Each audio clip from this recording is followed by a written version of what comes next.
Okay. Let me pick and choose from, of course, we want to give you a little bit of encouragement. Are you telling me that you're taking the test tomorrow and then you're going to go play in a baseball game tomorrow? Yep. That's exactly right. Good luck with that day. Yeah, no kidding. It's gonna be a long day, but I think I can do it. Yeah, so we start the SAT. It starts at 8, and then it goes till 11:30, and then we're meeting at Chatfield to hit in the cages at 1, and then taking a bus over to Lakewood where our game starts at 4. So it's gonna be a long day, but we get Wednesday off, so that's good. Well, I hope you can eat between 11:30 and 12:30. Otherwise, it's really going to be a long day. Yeah. You don't have any problem doing that before game? No, not really. So what I'm doing is my mom's picking me up at 11:30, and then we're gonna go out to eat, get some lunch, and then run a couple errands, get like a Gatorade and protein bars. Where do you take the SAT? Is it's not at the? It's a Chatfield. Oh, it is. Yeah. Okay. Yeah.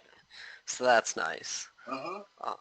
But yeah, so we're gonna go get some. It's going to be grueling mentally. It is. I don't know if you've taken a 3.5-hour test before. Oh, we've taken 3 PSATs. Okay. So far, so I know what to expect. It's just, yeah. All right. Well, let's just go through some of these. Let's do number 1. Cool. So what's that squeaking noise? Are you hearing that too? Yeah, I am, but it's not terribly bothersome on my end. Yeah, it's crazy on my end. It's probably my audio then. If it gets bad, I can always use the phone. I can use my... Oh, it's fine. It's not bugging me. It's just noticeable. I've got some students that it's always bad. Really? In fact, I got one student that is the biggest mystery in the world. When we start off the session, the audio is perfect.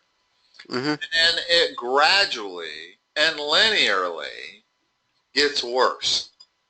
Weird. And 5 minutes into the session, there is so much background static that I got to call him.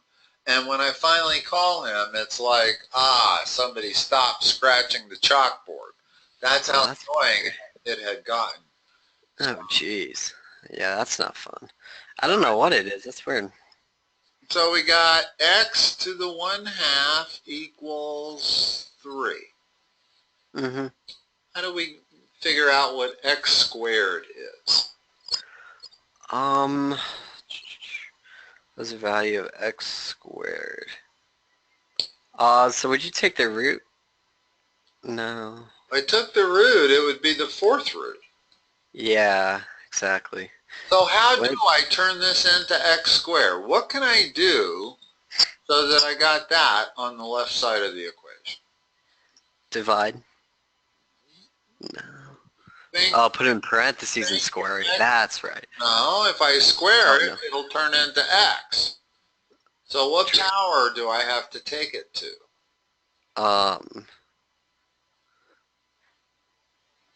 Would we do the 3rd power? Remember what you do when you double exponentiate is you multiply the exponents. So what other exponent has to go there such that when I multiply them together, I will get 2? By 1/2. No, that wouldn't give you that. I put 1/2 there, I would get 1/4. By 4 then? There, okay. Just keep playing around with it until you find one that works. That's all I can say. Okay? Now, I also got to do that side to the 4th power because I can't just take the left side to the 4th power. Right. So I take the right side to the 4th power. What's 3 to the 4th power? 64. Look at your answers. Always look at your answers. 80. It's 81 then. Correct. Okay. And it's amazing how many times they will do that. In other words, they will not put 81 and 80 on there. They'll put 81 and the next closest thing will be 12. Right. So that you don't really have to do the math. You just have to know that's a bigger number than 12. Okay. Cool. And then so x is equal to 9. Well, they ask the value of x squared. So it is 81. Yes, it's E. 81. You gotta be careful with that, yeah. You do. They're always trying to trick you. Yeah. Hate how they do that. This is problem number 2. Okay. Let me first of all look at it. I haven't looked at these in a long time, so I'm not sure. I kind of want to pick and choose, if you don't mind. Sure. Since it's your last time for this time of year to take this test, you probably get another chance to take the SAT, I imagine, in the fall. Oh yeah, you can take it as many times as you want. You just have to pay for it. Right, Yeah. right. But I suspect you'll take it at least one more time. So don't put extra stress on yourself. But no. Let me just look at this problem. Okay.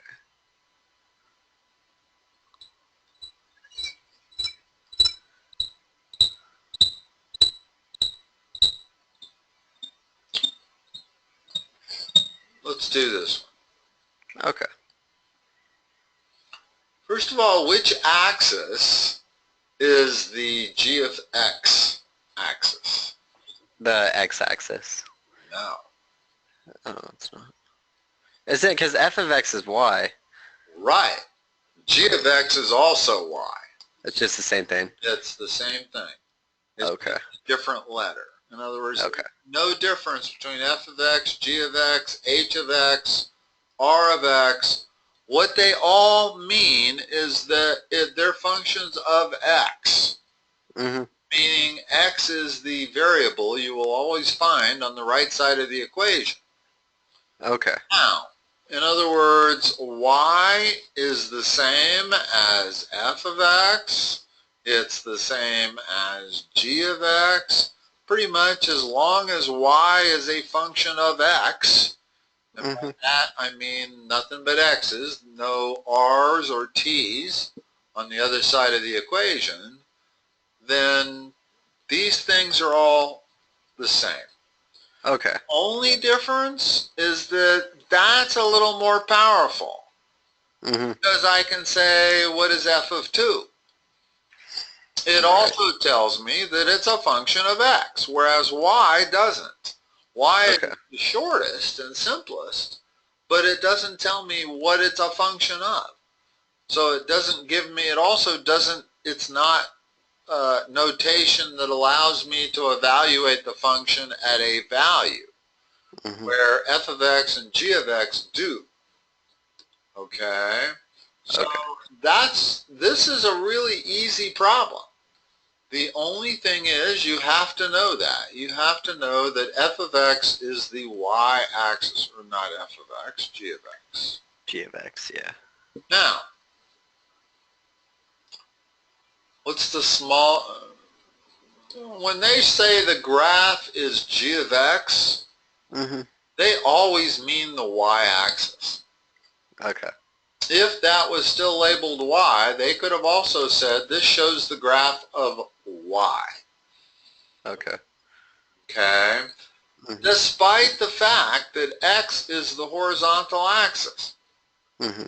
So what's the smallest value of g of x shown? -2. All right, cool. Cool.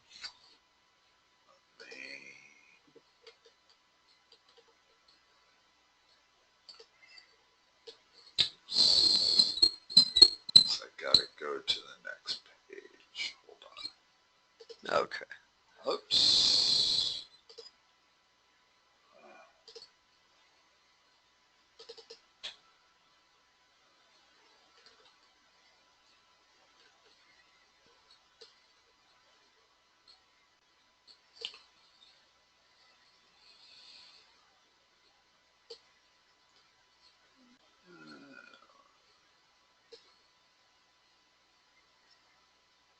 Let's do 4. I see a lot of these problems.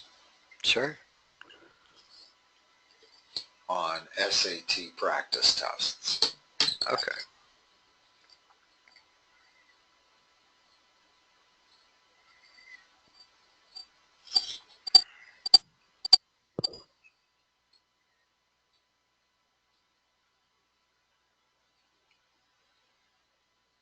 First of all, there's a rule regarding triangles. Okay? Okay. You can't really answer this problem without knowing that rule. Okay. Okay, so let me just tell you the rule. That is that any side of a triangle has to be less than the sum of other two, and greater than the difference of other two. Let me put an other in there. Okay. And it's that simple. For example, let me give you some example triangles that can't exist. You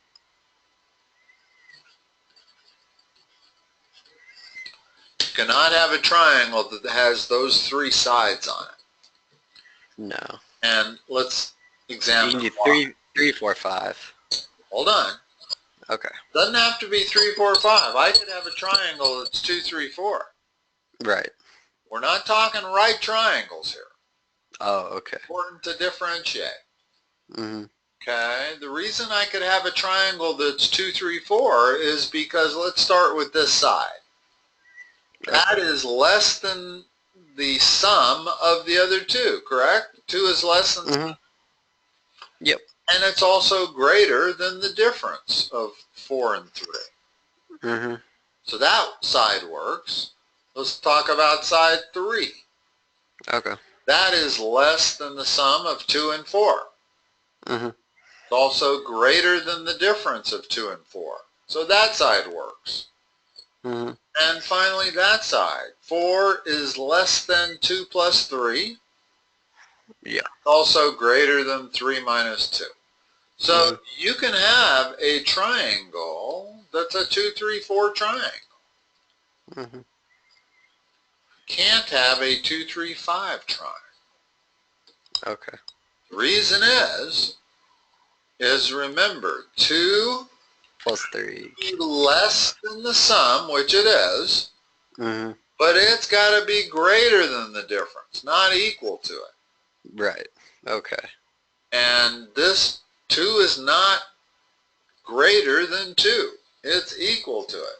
These are not less than and equal or greater than and equal. They're less than and greater than.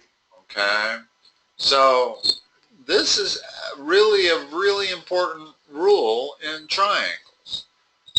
So let me give you some triangles just for practice. And you tell me which ones can be triangles and which ones cannot. Sure.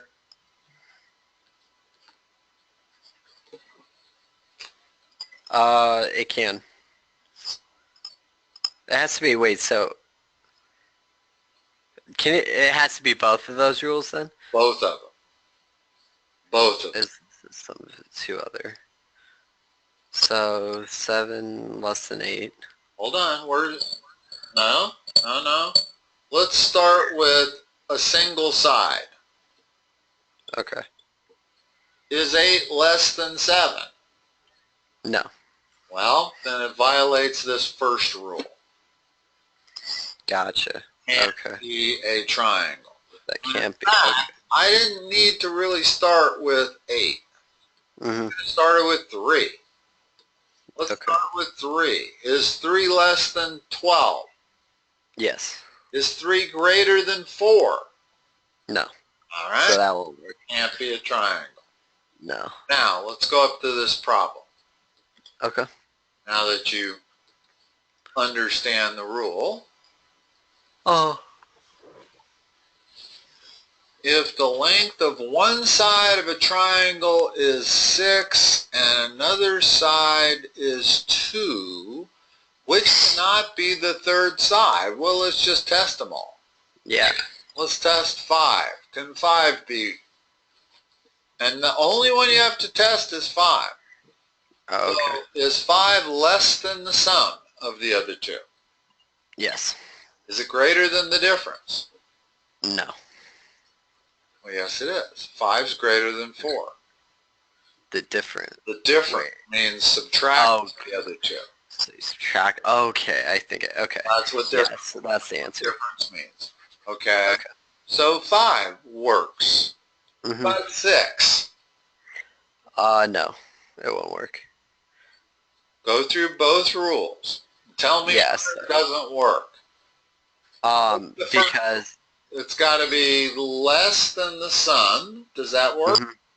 Yep, the first one works. Okay. Is it greater than the difference? Remember, the second rule is the exact opposite. Less subtracting. Well, no, hold on. Less than the sum, there's two things there that matter, the less than and the sum. And then the second rule is greater, that's the opposite of less than. And difference is the opposite of sum. So you only have to remember the first rule. It's got to be less than the sum. The second rule you can always figure out, and it's always greater than the difference. Well, you just answered incorrectly. What's the difference of the other two? Remember, this is the one we're considering. Right, so 6 minus 2 is 4. And 6 is greater than 4. Yes, so that is. So it does work. Yeah. I was just looking at it backwards. I was thinking that, okay. All right, that's all right. That's the purpose of this question. Okay. Try 7. Okay. So the first one wouldn't work because rule 1 wouldn't work because it's greater than 7. Got to remember rule 1, Dylan. Doesn't do any good if you don't remember rule 1. Rule 1 is it's got to be less than the sum of the other two sides. Less than this. Okay. Wait. Oh, and then I think I get it now. And then the second one is the difference, so it's the opposite. It's greater than opposite of both things. In other words, if you can remember less than the sum, then you never forget the second rule. It's just the opposite. What's opposite of less than sum? Greater than difference. Okay, so does this pass rule number 1? I want to go through both rules here. Sure. 7 is less than 8, so rule 1 would work. How about rule 2? 7 is greater than 4, so the second one wouldn't work. You said wouldn't or would? Would. Okay. Yeah. Now, we're going to try the next one. In other words, we're just going to try one until we get one that doesn't work. Well, you know what? 7.5 I know works. I mean, I can tell it works, but 8's got some problems. Yeah. Because it's the first rule is equal, so it's you can't have it. So 8 does not work. That's the answer. Cool. And that's really the only way to solve this problem is pretty much by back solving. In other words, you have to check every single answer. Okay. And they were a bit cruel here in that they made the 5th one be the one that didn't work, because that means you got to spend all the time going through A through E. It is cruel, yeah. Well, it is, and sometimes you can kind of be clever here, and when you have a problem like this where you know that everybody in the room's got to back solve it, maybe you'd be better off starting with E. Because you don't necessarily have to start with A. You can always start with E and work your way backwards. Not saying that necessarily is the best way to go, but it could be almost. Especially on a problem like that where everybody's got to back solve it. Right. Let me look at this. Yeah, go ahead and do this. Yeah. So 200.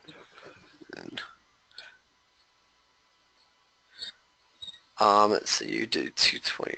Hold on. 75. So it'd be B. Good. Cool. Good. I noticed you did it what I would consider the hard way. Oh, okay. Did I? In other words, you figured this was 225 and that was 150. And you subtracted the two numbers, right?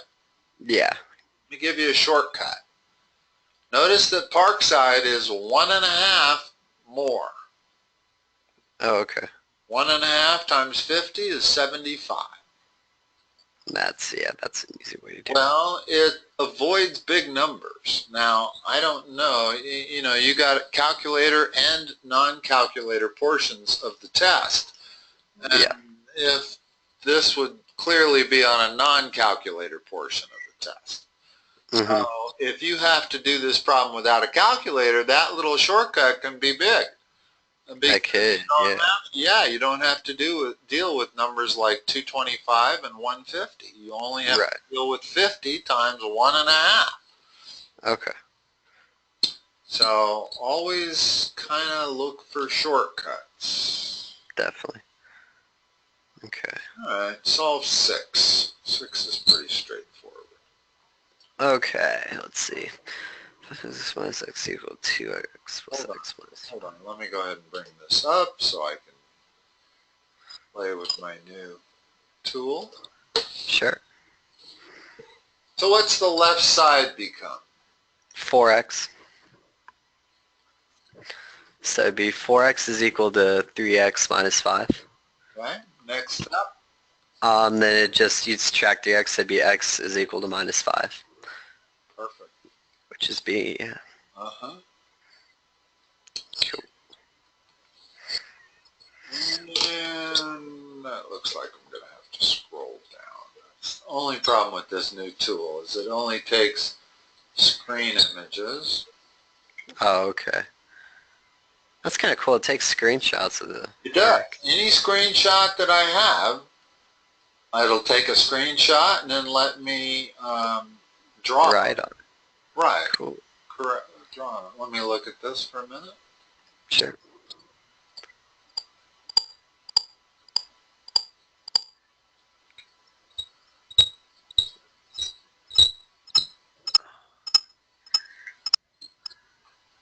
Think you can you see all that? Do you see this little gray box in the bottom here? Yeah. And that's covering up the answer, isn't it? No, I can still read it. All right. Yeah. Well, I don't think I need to take a screenshot of this. No, automatically A is not the answer. Go ahead and read it. Okay. E is greater than F. B is the answer. Because G is greater than H, and then E is, yeah. Okay. And that is the traditional mathematics also. In other Mm-hmm. words, when you get into higher mathematics, to the right is positive and up is positive. Down is negative, to the left is negative. If you're talking like vectors, like velocity. Okay. Up is positive, down is negative. Cool. All right, let's see. Yeah, I always see a problem like number 8 on there. Let's do number 8. Okay. Would you just do 20 times 0.60?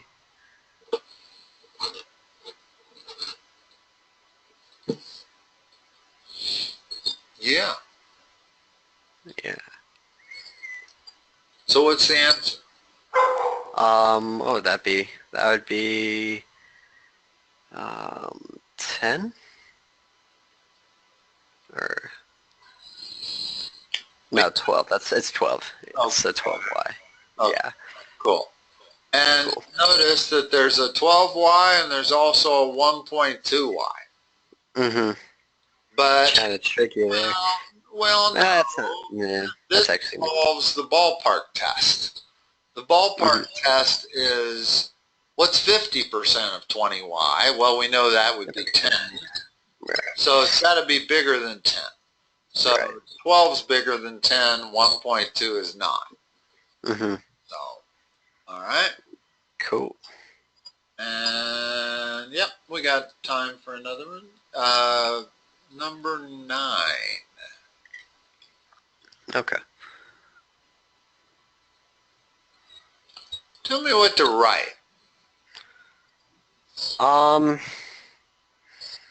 Q is 50. So 50 is equal to 5 over 4 times 2t.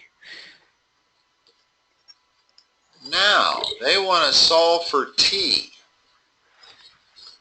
Tell me what to do next. Well, we got to get rid of the parentheses, so we do 5 over 4 times 2 over 1. Okay. So that'd be 10 over 4. Okay, so I'm going to write 50 equals 10 over 4. And there's no need to simplify that yet. Oh, you could if you wanted. It's 5 over 2, but you don't really need to simplify mid-problem. Okay, and then you're just dividing them. So you do 50 divided by 10 over 4, which flips, so 50 times 4 over 10. So that's 200 over 10. Yep, which is 20. Okay. All right. Cool.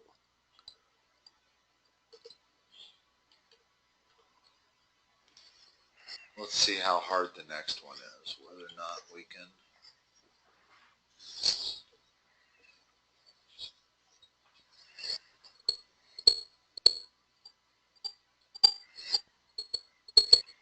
What's the Pythagorean theorem say about this problem, Tom?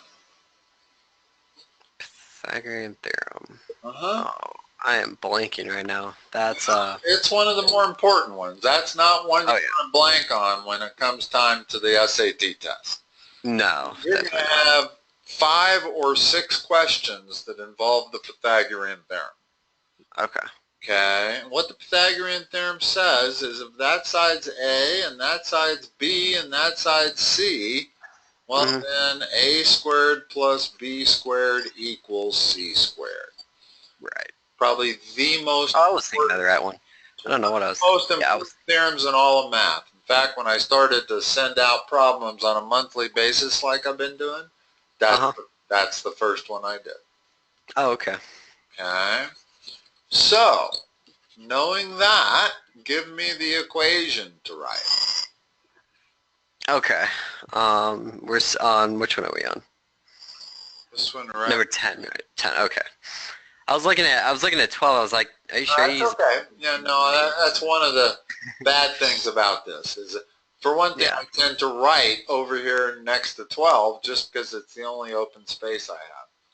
Right. No, you're good. It doesn't have to be, as long as you know that one's the one we're working on. Okay, I can write over here. Yeah. So what's the equation? So it would be 5 plus x squared plus 5 minus x squared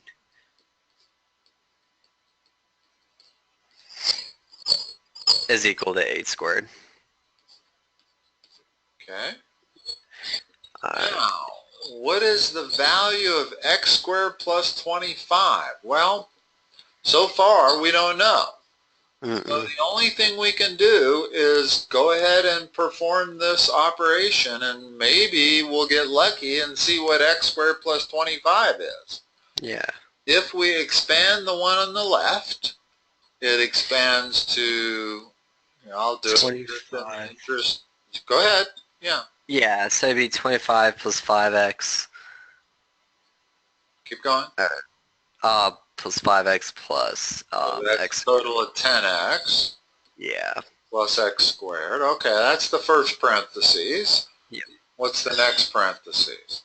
And then it'd be 25 minus 10x plus x squared still. Very good, Dylan. That's cool. Been trying to teach you that for a long time on how to expand a binomial. In other words, you don't want to take the time to FOIL it. You want to know what it's going to be. Exactly. Okay. Now, I can remove the parentheses because they're being added, so they're not needed in the first place. So let's remove them all and now cancel. Yeah, so you get 50 plus x to the 50 plus x to the fourth. Yeah. 50 plus 2x squared. Or 2x squared. You're adding them. Yes, you're adding, not multiplying. Yeah. Okay. So what? We can. Yeah, so then we could subtract 50. Well, hold on. Before we do that, let's go back and look at what they want. They want x squared plus 25. Mm-hmm. So it'd be better to factor out a 2. True. That if I factor out a 2, what I've got left, x squared plus 25. Right. Equals 64. Now, what's x squared plus 25 equal to? 32. Yeah.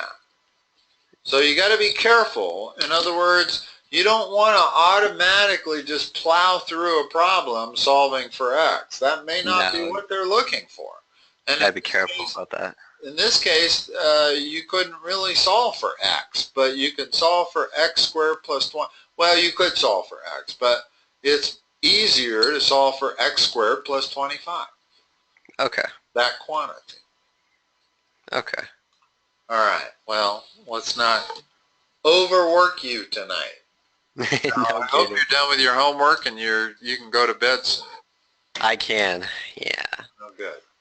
For sure. Dylan, good luck. Thank you. Just be confident. Just go in there knowing that you know this stuff. And I feel good about it. Maybe you won't know the difficult questions, but you should know most of the easy ones and a lot of the medium ones. Definitely. No, I feel pretty good going into this. That's good enough to get a good score. For sure. All right. Good luck. Awesome. Right. I will. Thanks for scouting. The test and the baseball game. Appreciate it. Yeah, I bet we'll win tomorrow. Like tomorrow night. Yeah, we're mad about what happened on Saturday, so we're gonna take that anger out on Lakewood tomorrow. So. Really? Yeah. All right. For sure. Bye-bye. All right. Sounds good. Bye.